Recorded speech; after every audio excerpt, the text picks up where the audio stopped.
Well, hello, everyone, and welcome again to the podcast. And I'm so happy for you to meet Jordanne Sculler. And Jordanne, so glad you're here.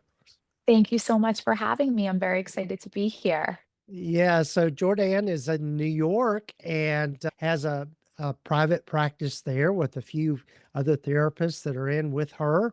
But Jordanne, Yes. as I start with everyone, why don't you tell folks a little bit more about yourself and how you've landed where you've landed?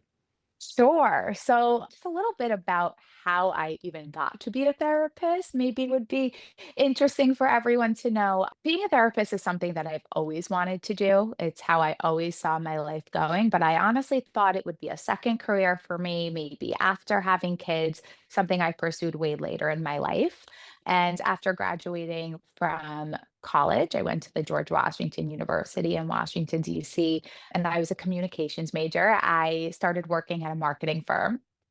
And about a year into working in marketing, I went through a little bit of a traumatic experience in my life. And in that moment, I said, I know what I need to do. I need to start fulfilling what I've always wanted to do, which is be a therapist. So, pretty instantly, I quit my job, explored what it would take to get into a program where I could become a therapist. And I began visualizing what I wanted my life as a therapist to look like.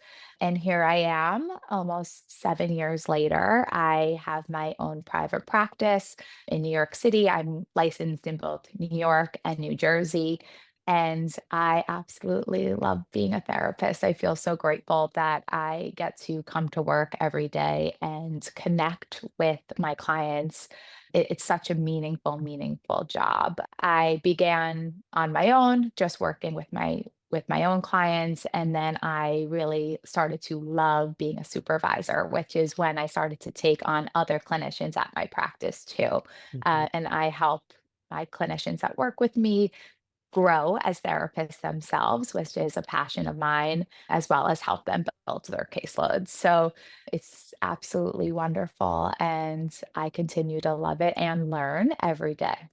Sure, sure. Well, that is such an interesting story. And I think most of us that go into this profession probably do tend to go into it based on what we have learned about ourselves or even our own struggles at different times in our lives of just really wanting to, you know, pay it forward, so to speak, For with sure. everything. Yeah. And I remember when I was in school, a professor of mine said, every therapist should be in therapy, right? Mm-hmm. Constantly Mm-hmm. continuing to learn about themselves. And I have found when I am in my own therapy, I am for sure my best version of myself as a therapist. Absolutely. And the analogy he used was, would you ever take a cooking lesson from someone who doesn't cook? All And I think right. it's so spot on. Yeah, So, yeah, yeah. Oh, yeah. right? So it's continuing to learn about yourself as well, right? So we've all been Right. through so much and always evolving and growing as well. Exactly. Exactly. Yeah. There's no, as we all know, there's no end to point to any of it. It's a constant growth and a constant way of being as much as anything. So For sure. so yeah. So what areas is your practice specializing in, and what are kind of your typical clients? Yeah, so I would say what sets my practice apart and how I built my practice is this very relationship focus that I use. So I'm a psychodynamic therapist. The clinicians that work for me are all psychodynamic based as well, but we use very holistic views. So of course, will sprinkle in some CBT. I really love narrative work with couples. I love sprinkling some imago type therapy, but I think what sets us apart again is how we have this focus on relationships.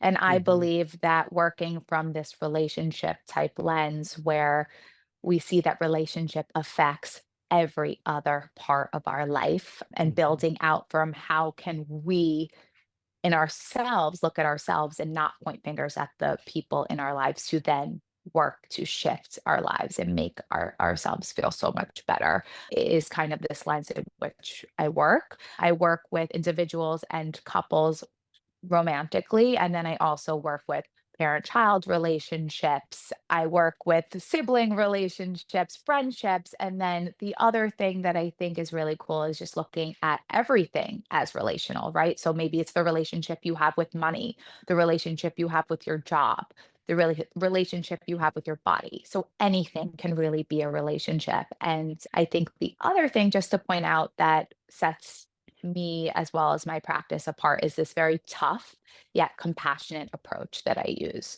So Mhm. I pretty much from the start with my clients, I let them know that it might not be for them, but I work in a very challenging way where I provide pushback, but it's a very strong bond and relationship I have with my clients that allows for that challenge to feel really safe and supportive.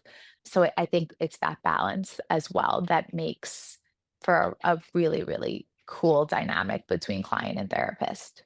Yeah, yeah. I could see how that would be really appealing to a lot of folks because I think, like it or not, and we get trained in our training, we're trained not to do this, but I think ultimately people are coming to therapy for advice or some kind Mm. of direction about how to change that sort of thing. And so I think that approach is very helpful for probably for a lot of people. Right, because if we're not looking at ourselves, right, what are we really coming to therapy for? Right. I know I hear a lot of complaints about maybe therapists that are too validating or people that just sit there and shake their head yes. So I think it's really important for me to be extremely active and participating in the sessions with my clients. Not necessarily giving advice because I don't love that at all as a therapist, but it's Mhm. more helping create clarity in my clients' lives so they can come to it themselves and really doing that Right. hard work to look inward. Right, right. Yeah. Well, so I know with as we were kind of chatting a little bit before we started recording, one of the things is that you've got a pretty cool Instagram page or Mhm. Instagram. And how has that played into your marketing and how do you feel like you've used that to attract your clients? Yeah, so I shared with you as well when we started talking about that. It's interesting because Instagram, any social media for me is actually something I was really against when I first started my Mhm. practice. There's something about being a very old school therapist that I Mhm. hold really close to my heart. I'm definitely, on the younger side, but I myself love this very personable, unique connection that I think an old school, in quotes, Mhm. therapist has with their client, where it just feels so much more, I think personal is the word. So I was very against it. And then I would say a few years later, someone said to me, "You really just got to try it." And it felt so unnatural to me. But I was like, you know what? I've got to practice what I preach, right? Making Mhm. myself uncomfortable just because it's hard doesn't mean it's something that I shouldn't do. So Mhm. I started posting some videos about things that I feel really passionate about, things that I see coming up with individuals and couples in sessions, often themes that I thought might reach people and might find other people might find helpful. And people definitely started to see my posts. I would say it became at first like people I know personally were sending my posts to Mhm. people, and then it was kind of trickling out that way. And then the other thing I use Instagram for is somewhat of a resume. So anything I do from a marketing or PR standpoint, I like that to live on my Instagram Mhm. page. That way, Mhm. any potential clients looking to come to my practice, if they're looking at my Instagram, is kind of just another touch point of this is work I've done and this is what I'm about as a therapist. Right, right. Yeah. I think that's, like you when we first old school as well, probably Mhm. been around a while with my practice, but I know when social media started to really take hold, there was a lot of debate about whether or not a therapist should or should not have some sort of profile on social media. And there were some, kind of old school people. This is absolutely not, you're just Mhm. opening yourself up for lawsuits and all this kind of stuff. But the truth is, in the world we live in now, it's really how people find us. Mhm. if you think about it that way. Absolutely. Yeah. So besides social media, what have you found helpful in marketing your practice? And I would imagine being in Manhattan is pretty competitive with there's therapists on every Very. corner. Yeah. Very. Yeah, I was gonna say that when the first marketing, I guess opportunity that I tried was doing more of the like Google ad SEO type stuff. Hmm. I really know so little about it, so excuse the language that I'm Hmm. using. But what I was finding is, yes, I had a ton of inquiries coming in, but they weren't the right clients for my practice. Hmm. And so I was spending so much time doing consultation calls with clients that were not sticking. And it's frustrating, right? Because you're working Hmm. hard, you're taking the time to do this, and it's not paying off. So eventually I pivoted to working with a marketing agency. They were amazing. They were who helped me set up my Instagram, helped me kind of create more of an angle of like what I should be talking about on social media, what people want to hear. That was really helpful. And now I work with someone in PR, and I'm finding that to be really helpful as well because Hmm. I'm actually getting opportunities to use my voice as a therapist in ways that I actually never even explored before. And I'm really enjoying leaning into this new type of therapist that I'm learning that I am as well. So I think there's different types of touch points, but to be honest, the best type of marketing you could do is referral based. Those are always going to be Hmm. the best clients coming in. The Yeah. right clients, I should say, for your practice. Right. Right. What types of people do you or entities tend to refer to you? I mean, as far as I'm going to think out loud here for a minute, Uh-huh. but what this question of how do you market your practice, particularly if you're in a really competitive area, and I think you're correct having kind of that word. You didn't say this, but kind of that word of mouth or having those relationships Yes. with different referral sources just goes a long way. How did you seek out those referral sources, and who do you typically gravitate to? It's definitely networking. I every now and then will give my card to a doctor's office that I feel aligns with my practice. A friend who I think, who someone might say to me, "Oh, my mom's daughter's best friend is looking for a therapist." Hmm. Those types of, but again, I should have been more specific before. My clients referring me to other people Okay. has always been the best. And if I'm being completely honest as well, when I'm looking for a therapist, I'm not going on Psychology Today and searching, searching, searching. I'm asking someone I really trust and I'm getting a referral that way. Right. Right. Yeah. Yeah. That is so true. I just think about just even simple things around, in life, if you need a new roof or you need work Mhm. done on this or that, you go to your friends and Yeah, I mean, you I ask think it's them. for I think it's for multiple reasons, right? Like Hmm. in a way you're not. Oh, no. Okay. In a way, you're not you don't need to do so much research, right? Hmm. It's someone you trust. You're like, "Okay, I'm Hmm. done." And then Hmm. you vet it yourself. If it feels right, it feels really right because it's coming from such a trusted source. Right, right. So at that this kind of leads to, I guess to me at least, kind of naturally leads to the question of, what is it that you're doing in session that gets people engaged? And I know one of the things that we had, at least when we were kind of chatting before all of this was, I think we like to refer to them as resistant clients or people that aren't Mhm. willing to do the work, but there's something that you're doing that's pulling them in and getting them, you know, hooked, so to speak. Yeah. Yeah, I think the first thing I definitely do is build a relationship. And I don't, Hmm. just mean the surface, which of course is sometimes goes without saying with as a therapist, of course you want to go deep, but I think that there's a way that you can really bond with your clients. And I start that from session one. I work with my clients in a first session, hearing their whole story because I want to first of all, of course, have a really nice base of who they are, but I also want to remember the names that they're using. I want to remember their mom's name. I want to remember their best friend's name. I want to remember how old their sister's dog is. I mean, for example, right? So Mhm, I mhm, don't then have to say in the next session, wait, who's that again? Or right. It's very, very important to me that I build this strong, trusted bond from the start. mhm, And I really do think that allows people to be really engaged in the work pretty early on. And then again, what I do, and it's unique to me, is I really call out.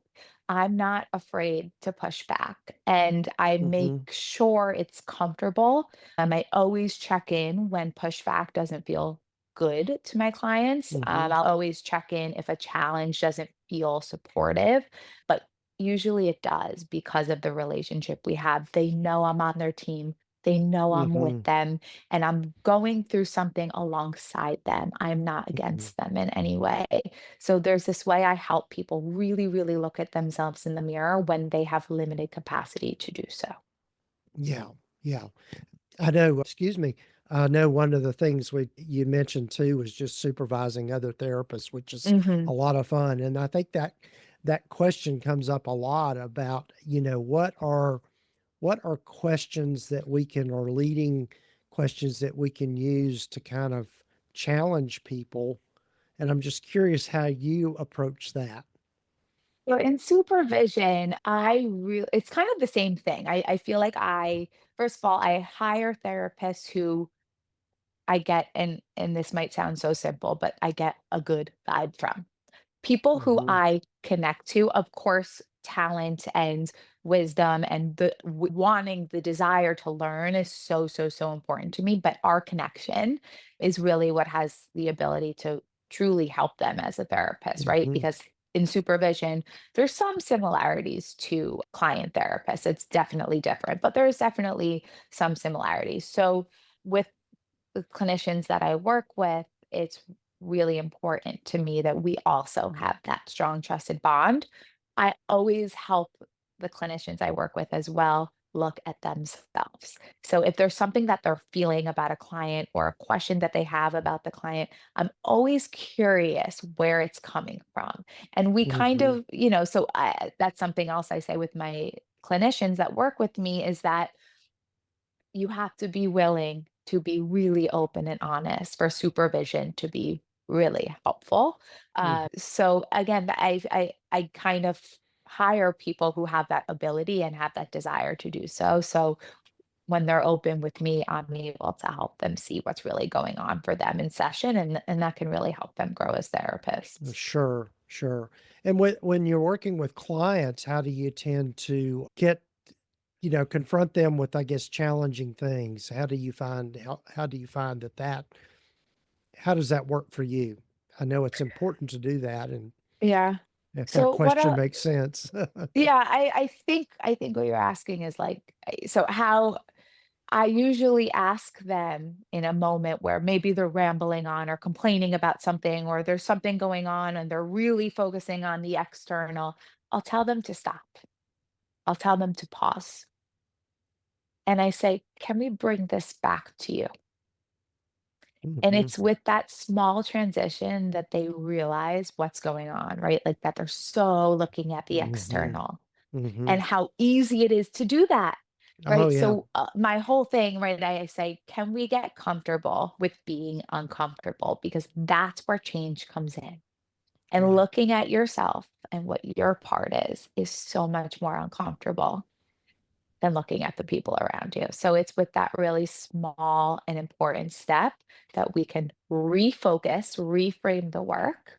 When Mhm, appropriate, of course, because sometimes it's mhm. so necessary to have that moment where you're just mad or sad and it's the people around you.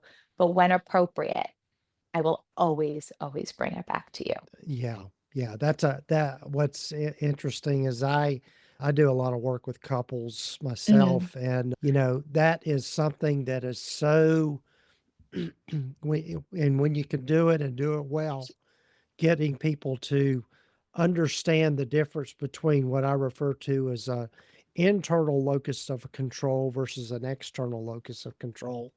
and Absolutely. particularly in relationships. And the question that the thing that you mentioned is getting people to recognize what is my part in this, what am I doing that is contributing to the problems either we're having as a couple or in our life or whatever. And when we can help people connect those dots, that's just a huge catalyst for change. Yeah, and something kind of just going off of that that I'll often say when we're bringing it back to the client themselves with couples and individuals. I share that when we do something different in our relationships, no matter how small or how big it is, if we do something different, the person we're in relationship with will almost always do something different too. So Hmm. we have, right, we can't Hmm. control, we can't change the person we're in a relationship with, but if we do something different, the pattern will automatically change. Yeah. So it's just like a small thing to keep in mind, but I mean, I've seen be so, so valuable. Oh yeah. Yeah. That's classic family ther family Yep, therapy theory, just that yep, whole systems, um yep. systems. Yeah. Yeah. So that's really cool. Well, Jordan, what's next on the horizon for you? What do you see Ah. um coming up for you that's you're excited about? Yeah, I did an event the other day that was so empowering and so inspiring, and it was actually one of the first times I did a live event like that, and I have to tell you, I was so nervous going in, but it Hmm. felt so good to connect with people like that in real life in a different way than you do with your clients. So I think that's a part of my therapist self that I definitely Hmm. wanna start tapping into more, doing more live events with people where I get to connect with big groups of people at a time on very niche relationship focused topics. So I think more of that Hmm. as well as yeah, just continuing to grow my practice. I don't think I want a huge group practice. I never want Hmm. to Hmm. not be a therapist and just be running a business. Being a therapist is my passion and Hmm. it is what I'm meant to do. So that's always going to be my focus. But for right now, I'm loving supervising and just enjoying the ride. Yeah, that is so cool. That's so cool. So, well, I've got to be respectful of your time, and this has just been a great conversation. Tell folks how they can get in touch with you if they want to learn more about your work and the things that you've got going on. Absolutely. So you can find me on my website at jordanscholarlmhc.com or on Instagram at Jordan Scholar. Awesome. And we'll have links in the show notes and the show summaries for people to find that easily. Well, Jordan, I hope that we can have a conversation again soon.